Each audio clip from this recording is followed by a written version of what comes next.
나무묘법연화경, 나무묘법연화경, 나무실상묘법연화경.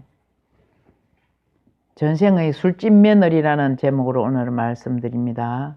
대구에 있는 어느 대학 교수로 지내신 분의 실제 이야기입니다. 여 교수는 만석군의 딸로 태어나 서울에 있는 좋은 대학을 졸업하고 일찍이 6.25 전쟁 통해 남편을 잃었습니다.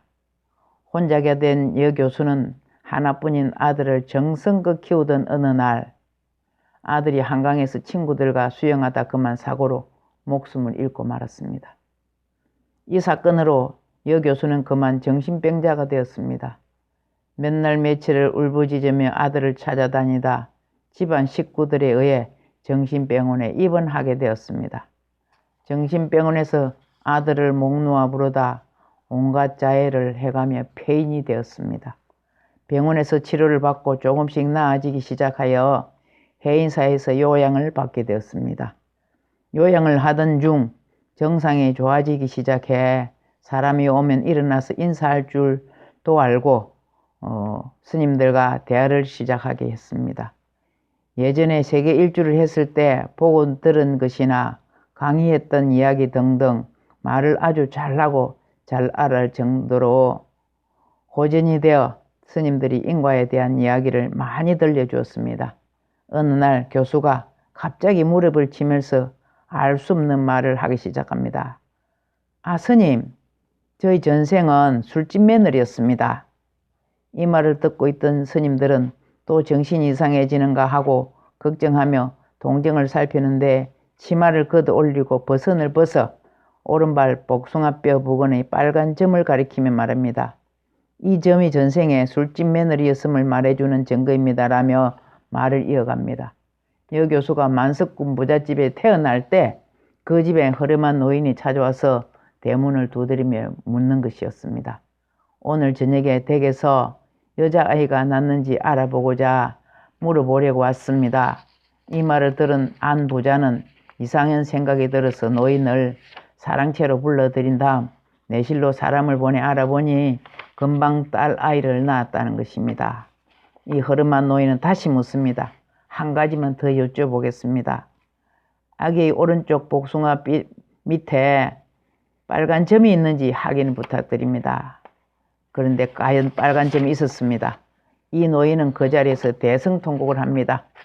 이 안부자가 내용을 물어보니 저희 늙은이는 일찍이 하나 있던 아들은 가난이 한이 되어 만주로 돈 번다고 가서 행방불명이 되어버렸고 홀로 남은 효부 며느리가 가난한 시부모를 먹여 살리느라고 선술집을 차려놓고 장사를 하는데 술에다가 물을 타서 손님을 속여가며 장사를 했습니다. 그러면서도 우리 부부에게만은 지극정성으로 봉양했습니다. 젊은 가부가 장사를 하니 장사는 아주 잘 됐습니다. 우리 부부는 며느리 덕에 잘 살았으나 반면 이 불쌍한 며느리는 추운 겨울에도 옷도 제대로 챙겨 입지도 못하고 폐렴을 앓고 병원 치료도 한 번도 받아보지 못하고 그만 봄에 죽었습니다. 며느리가 죽고 저희 부부는 눈물로 세월을 보내며 불쌍한 며느리 생각을 한시도 잊어버려 본 일이 없는 어제 저녁 꿈에 며느리가 나타나 아버님, 어머님, 불효한 저를 용서하십시오. 저는 오늘 산 너머 안부자 집에 태어납니다.